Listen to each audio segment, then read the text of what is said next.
नमस्कार जय Jagannath welcome back to my channel मोर यूट्यूब चैनल को आपण मानक पुणी थे स्वागत। आज रेसिपी है माटी हांडी रे मटन तरकारी।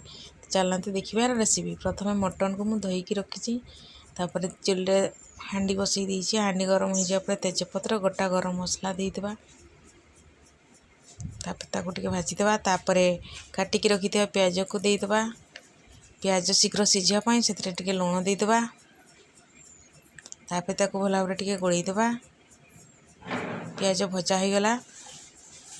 एबे बाटिक रखिया मसला को देदेबा। अदा जीरा कंचा लंका रसुण धनिया सबुतक मसला को देदेबा। तापर रागुआ लंका गुंड और काश्मीर लाल मिर्च लंका गुंड टिके देदेबा।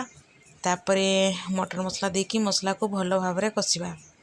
तापर परिमाण अनुसार हलदी गुंड स्वाद अनुसार लुण सब देकी मसला को भल भाव में कषि नेबा।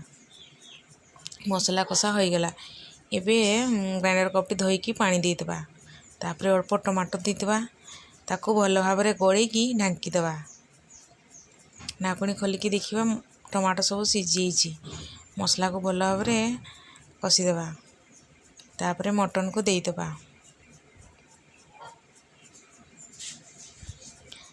हांडी टी छोट हो गला।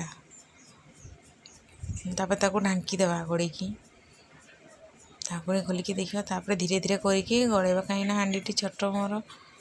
तापर बड़ बड़ आकार काटिक रखि पपिया को देदेबा। पुणी थे भल भाव ढांकीदेबा गलैकी।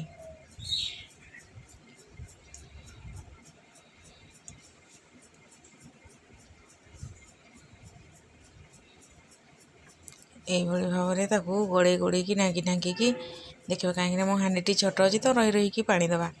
तापर मोर कषा हो जाइए। एबे से पानी देदेबा। ताको भल भाव में गोलैबा। अल्प अल्प करके पानी देकी सिझेबा। तापर ताको ढांकीदेबा। ढाकुणी खोलिकी देखिबा। मझे मझे मुझे ढाकुणी खोलिकी पानी दे पूरा सिझे देती। फाइनाल सिझी ताको भल भाव में गोलई दूसरी। मुझे अधिका झोल रखी। आमर टे झोल दरकार। झोल ना हेनी। तापर गोटा गरम मसला बाटिकी रखी ताको देदेवी। तापर कटा धनिया पत्र देकी ताको भल भाव में गोलैकी आ किछि समय पई ताको ढांकीदेबा। चुली पूरा जाड़ काढ़ी दीची। तापर ओल्हा हबो खिया हबो। एबे खोलिकी देखिबा। वाओ माटी हांडी रे मटन तरकारी पूरा रेडी। तुम वीडियो गुड़िक जदि भल लगुए ताहले वीडियो को लाइक कमेंट और शेयर करंतु। आउ जदि चैनल नुआ अच्छा ताहले चैनल को सब्सक्राइब करंतु। नमस्कार रहिली। जय Jagannath. Thank you. Tata bye bye.